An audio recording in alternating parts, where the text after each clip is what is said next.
నేనమ్మ నేల నుంచి వచ్చానేంటి? సీరియస్ గా ఉద్యోగం వచ్చింది తాత. నీకు షుగర్ కదా, అందుకే సీట్లు పట్టరాలేదు. 6 నెలలు మీరు తీర్థయాత్రలకు వెళ్తే 9 నెలలు కొడుకు ఎలా పుట్టిస్తాడా అని. లెఫ్ట్ నీ పీక్ వస్తే సినిమాలు పోతారా? Left sir. నా బొంగు ఎంకరేజ్ చేస్తున్నావేంటి? నేను చేస్తే ముయించేద్దామనేగా.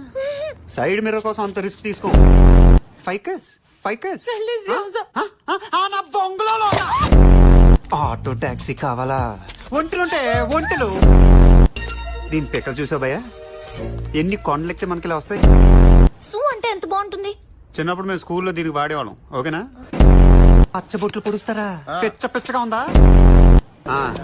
స్టాండింగ్ ప్రోగ్రామ్ మొదలు పెట్టేశారా? బాగుంది. 534 మందిని కాపాడుతున్నా. 35 అయితే ఏమన్నా ప్రాబ్లమా? చీచు బ్రహ్మం గారు అన్నట్టు కాలం మారిపోవటం అంటే ఇదేనమాట. దీన్ని తీసుకెళ్ళడానికి నన్ను నరకటం, దీన్నే మామూలుగా తీసుకెళ్ళచ్చు కదా.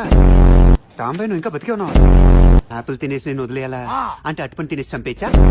మరీ ఇంత ఓవర్ ఎక్స్పెక్టేషన్ తట్టుకోలేకపోతున్నాను భయ్. ఆడు చూసేవాడు దెయ్యాలు తోలుకునేవాళ్ళు.